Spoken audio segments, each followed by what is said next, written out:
Hello guys, one tap here. So ngayon video magda-damage test tayo. So titignan natin kung ano yung mas malakas na damage. Kung naka tier set ba or yung full damage or yung attack speed build or yung gamit ang expert ring. So yung iba kasi expert ring yung ginagamit dahil sa global cooldown. So testingin na natin yan.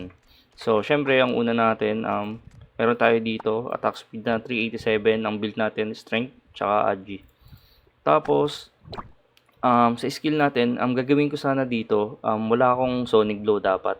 Kaso hindi siya pwede dahil kailangan pala ng Sonic Blow para mapalabas yung Grim Tooth. Kaya hindi ko na siya ginawa. So, ayan. Baka kasi magkatalo siya sa proc lang ng Sonic Blow. Kaya gusto ko sana tanggalin yung Sonic Blow kaso bawal eh. So, dito sa item natin, Tears at Niles yung uunahin natin. Tapos, dito, ang card lang natin dito, Illusion Hydra, Skeleton Worker, pati Prioni. So, wala pa kasi tayong purple card, kaya ito lang yung card na gagamitin natin. Tapos, plus 14 lang yung weapon. Tapos, ang enchant ay Superior Crit 3. So, pare-parehas yan. Superior Crit 3. So, ayan. Game. Pisaan na natin. So, ang pagtitestingan natin, Goblin Leader. Meron lang tayo ditong buff na concentration tsaka deadly poison. So naka-earth din tayo dito, earth converter. So game, 30 seconds lang. Let's go.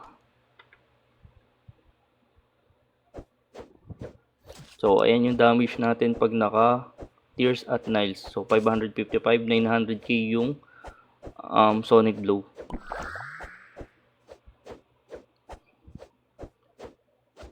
Ayaw mag-proc ng Sonic Blow.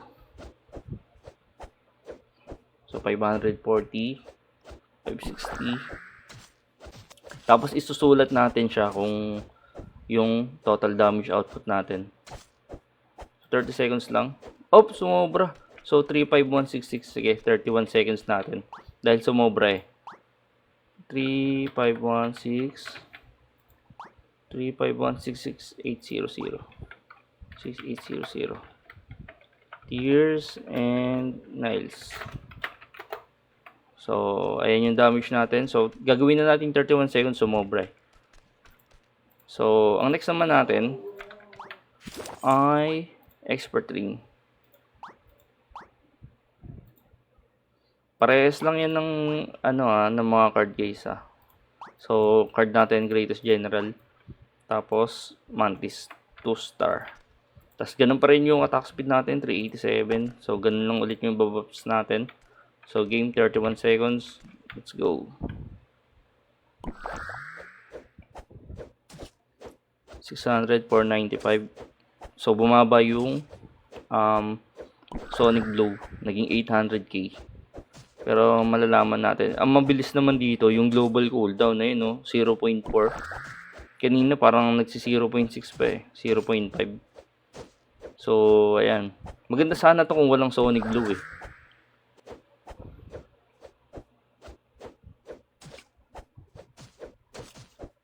Oy! Oh! 357. 357. 25586.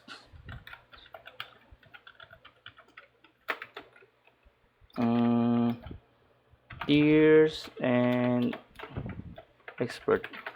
Tama ba? 352 5586. 352 5586.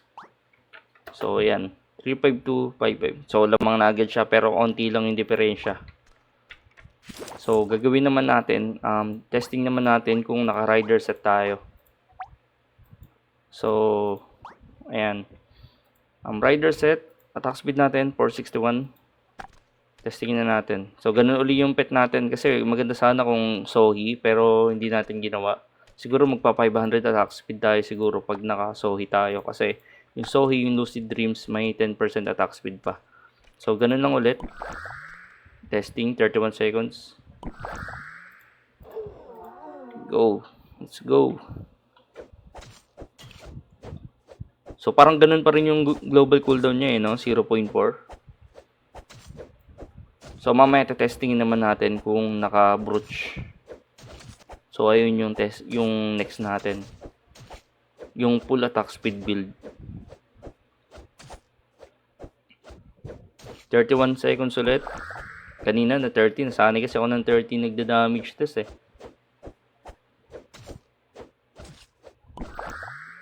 Yun, 378. 378. 378602. 378602. 94. 94. Rider and expert. So, ayan. Ang laki ng diferensya, parang 200 ah. Ay 2M, 2M ba? Oh. Tapos testing naman natin guys yung ano. Brooch. Sa Brooch tingin ko magpa 500 attack speed tayo. 500 attack speed nga tayo dito. So, tetestingin din natin yun syempre.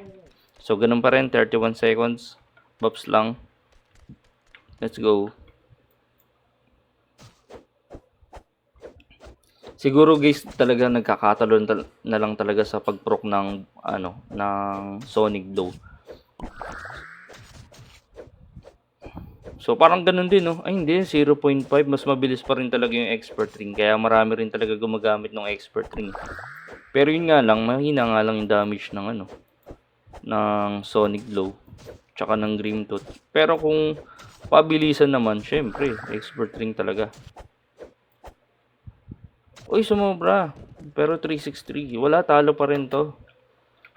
Kailangan pa ba natin i-type yan? 36360. 3630. 36360 pala. 60 558. 558. Rider and Brooch. So, ayan. Nakikita nyo na yung mga damage natin. So, ano ba yung lamang yung Rider set and Expert ring? So, ayun nga, kagaya nga nung sabi ko, magkakatalo na lang talaga sa proc talaga ng Sonic Glow. So, sa Rider set and Expert kasi, sobrang bilis ng cooldown nung ng global cooldown ng Grim Tooth natin. Kaya siguro lamang siya dahil mas mabilis siya bumitaw eh. Kaya siguro ganun. Maganda sana kung testingin natin siya ng walang Sonic Glow. Pinaka the best, kaso hindi pwede. Hindi natin pwede gawin yun. So, ayun. Kayo na yung musga. So, ayun lang sa akin guys. So, thank you so much at huwag kalimutan mag-follow at like sa video natin. Thank you guys.